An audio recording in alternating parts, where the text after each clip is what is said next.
अस्सलाम वालेकुम नाजरीन, मैं Asad Abbas Bhatt advocate high court हाजिर खिदमत हूँ कुछ नई कानूनी आईनी और सियासी खबरों के साथ जो शायद आपके इल्म के अंदर इजाफा कर सकती है। नाज़रीन, एक तो यह कि 190 मिलियन पाउंड का जो फैसला है वो इवेंचुअली कल आ गया।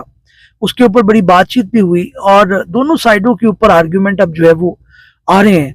एक तो जो पीटीआई की तरफ से आर्ग्यूमेंट है वो ये है कि जनाब ये जो रकम थी 190 मिलियन पाउंड या जो इससे लगभग थी, वो असल में हुकूमत पाकिस्तान की कभी मलकियत रही नहीं। उनका ये कहना है कि जनाब ये जो आई है पेमेंट, ये असल में जो नेशनल सिक्योरिटी वाले थे या नेशनल सेविंग वाले थे जो आपके यूके के अंदर, उन्होंने फ्रीज की थी। उसके बाद जब रिलीज की तो डायरेक्टली ये रियाज मलिक फैमिली के अकाउंट से जो है वो सुप्रीम कोर्ट अकाउंट में आई। तो उसलिए ये हुकूमत वक्त का इसके अंदर कुछ ज्यादा अमल दखल नहीं था, जो कि उस टाइम पीटीआई की गवर्नमेंट थी।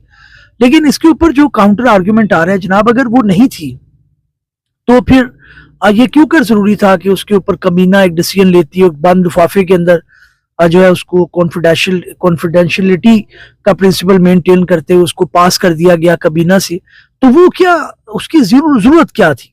तो ये अब मुकदमे के गिर्द ये बहस चली है। अब जो पीटीआई वाले का ये कहना है कि जनाब ये बिल्कुल एक रद्द करने वाला मुकदमा है, इसके अंदर सजा बनती नहीं थी और सिर्फ सजा जो है वो पॉलिटिकल विक्टिमाइजेशन के लिए दी गई है। जैसे साइफर केस में कुछ नहीं था और अल कादिर ट्रस्ट केस या 190 मिलियन पाउंड जो केस है उस अंदर भी कुछ नहीं है। 14 साल कैद इमरान खान साहब को और बुशरा बीबी को जो है वो 7 साल, इसी तरह से 5 लाख और 10 लाख रुपया उनको फाइन भी पड़ गया। अभी इसके अंदर अपील होगी, फिर इसके अंदर मामला को देखा जाएगा। लेकिन एज ए क्रिमिनल लॉयर मुझे लगता है कि जो केस जो भी था, असल में ये बहुत डिपेंड करता है कि जो केस बनाया गया है वो क्या है। केस आपका फैक्ट्स के मुतालिक अगर आप साबित ना कर पाए तो अदालत उसके अंदर फिर फैसला जो है वो मुल्जिम के हक में सुना देती है। और ये कई मुकदमात में होता है, ऐसा नहीं है कि पहले मुकदमे में हुआ हो। तो ये बड़ा जरूरी है। इसके अंदर जाहिर है अभी जो ट्रायल कोर्ट था उसके ऊपर एक प्रेशर भी बिल्ट होगा, उसको इर्द गिर्द से लोगों ने कहा भी होगा जो मुख्तसर हल्के हैं कि आप फैसला इमरान खान के अगेंस्ट दें, ये लिखें, वो करें। ये चीज़ें कोई नई नहीं है, लेकिन अपील के अंदर इसके अंदर नजर आता है कि ये शायद उस तरह से अपने पाँव पे खड़ा ना हो सके ये फैसला, क्योंकि उसकी वजह ये है कि पैसे डायरेक्टली जो रिकॉर्ड पे आया, डायरेक्टली वो आए हैं किसके अकाउंट में? सुप्रीम कोर्ट के अकाउंट में। भेजे किसने है? मलक रियाज फैमिली ने भेजे हैं, उनके अकाउंट मुंजमद हुए थे और उनके ऊपर जो रिलीज किए गए तो उनको ये इजाजत दी कि आप सुप्रीम कोर्ट की जो है वो कर लें। कभी भी ये नहीं डायरेक्शन दी गई या कोई इस तरह का फैसला मौजूद नहीं है जिसमें ये कहा गया हो कि ये हुकूमत वक्त के अकाउंट में आने चाहिए थे। अब जो कहा यह जा रहा है कि अल कादिर ट्रस्ट की जो जमीन है वो जुल्फी बुखारी साहब को दी गई, तब ट्रस्ट बना नहीं था, और जब उसको ट्रस्ट बनाया गया तो ट्रस्टी जो है वो इमरान खान साहब को और गालिबन बुशरा बीबी को भी उसके अंदर बना दिया गया। तो ये मराद दी गई मुबैना तौर पर, और तभी जो है वो ये कहा जाता है कि जनाब इनको जो है वो उसके बदले में गवर्नमेंट जो इमरान खान की थी उसने सपोर्ट किया मलक रियाज को। तो मुकदमा जो है वो बनाया नहीं गया। हो सकता है इसके अंदर सदाकत हो, लेकिन अदालत ये देखती है कि प्रोसिक्यूशन ने इसके ऊपर कितना अच्छा मुकदमा बनाया। मुकदमे के अंदर उस तरह से जान नजर नहीं आ रही और इसके अंदर चांसेस नहीं है गिर पड़ेगा, क्योंकि जो है वो कोई ना सिर्फ ये कि जो नेशनल इंस्टीट्यूशन है जो यूके का, उसका नुमाइंदा जो बैठता है एम्बेसी के अंदर, उनको भी बुला के नहीं पूछा गया कि जनाब आप ये बताएं कि इसके अंदर क्या मामला है। दूसरा ये है कि इसके अंदर कई लोग एब्सकॉन्डर हैं, उनका बयान नहीं आया। तो ये अभी टिकेगा या नहीं टिकेगा, जाहिर है कोर्ट के अंदर इसके अंदर दोनों साइडों पे आर्गूमेंट आएंगे। लेकिन इसका बज़ाहिर ये लगता है कि मुकदमा जो है वो प्रोसिक्यूशन ने कोई दिल से लड़ा नहीं है, उसके अंदर चीजें बहुत सारे लकूना जो है वो रह गए, जो वक्त के साथ साथ जो है वो उसके अंदर उस पर बहस भी होगी, बात भी होगी। As a student of law हम उसके ऊपर एक तबसरा भी करते रहेंगे। अगली खबर ये जनाब है कि गवर्नमेंट और पीटीआई के दरमियान अगेन जो है वो मुज़ाकरात चल रहे हैं। इरफान सिद्दीकी साहब एक मंजे हुए सियासतदान है, बड़े अच्छे राइटर भी हैं, मुस्लिम लीग की नुमाइंदगी कर रहे हैं। आज उन्होंने बयान दिया कि जनाब छोटी छोटी खिड़कियों और दरवाजों की तरफ नहीं देखना चाहिए। बैरिस्टर गोहर की जो मुलाकात आर्मी चीफ से हुई है उसका मुझे पूरा पता है, मुझे पता है उसके सियाको सबाक क्या है और क्या होगा। ये ना असल में जो भी पॉलिटिकल पार्टी स्टैब्लिशमेंट की तरफ जाती है ना, दूसरी पॉलिटिकल पार्टी उसको जेलस, वो उसे सेकंड वाइफ की तरफ देखती है। मगर जब पीटीआई की भी गवर्नमेंट थी उनको लगा कि शहबाज शरीफ जाके मिल रहे हैं और ये कोई वो गवर्नमेंट ना ले जाए तो उनको भी बड़ी जेलसी होती है। कहने को ये अवाम को दोनों गवर्नमेंट्स ने या गवर्नमेंट ने या अपोजिशन ने इनको उल्लू बनाती है अवाम को। इनको पता है कि एस्टेब्लिशमेंट ने जिस तरफ इशारा करना है मामला तो उस तरफ जाना है। तो अब इनको बड़ी हरारत हो रही है, बड़ी शिद्दत से इनको लग रहा है कि अच्छा जी बैरिस्टर गोहर जो है आर्मी चीफ से मिलना है तो ये हमारा पत्ता कहीं कट ना जाए। देखिए आर्मी एक इंस्टीट्यूशन है, उसने दोनों साइडों से मिलना है। उन्होंने कहा हम न्यूट्रल लेंगे, जो जितना तगड़ा है वो ले जाएगा, इसमें क्या मामला है। तो अगर पीटीआई को भी गुंजाइश मिल रही है, जो कि मिलनी चाहिए क्योंकि एक पॉलिटिकल पार्टी है, मैं उसकी साइड नहीं, मैं नून लीग की भी लेता रहता हूँ, पीटीआई की भी बात करते रहता हूँ। बात यह है कि मैदान के अंदर जो अवाम को अच्छा सर्व करे। इमरान खान की बड़ी अच्छी बात है कि अगर ये ना होते तो ये जो पॉलिटिकल पार्टी पीपल्स पार्टी उनका तो गठजोड़ था, इन्होंने अवाम के लिए कुछ नहीं करना था। अब देखिए पंजाब के अंदर मरियम नवाज साहिबा बहुत अच्छा काम कर रही है क्योंकि उनको पता है कि कंपटीशन है।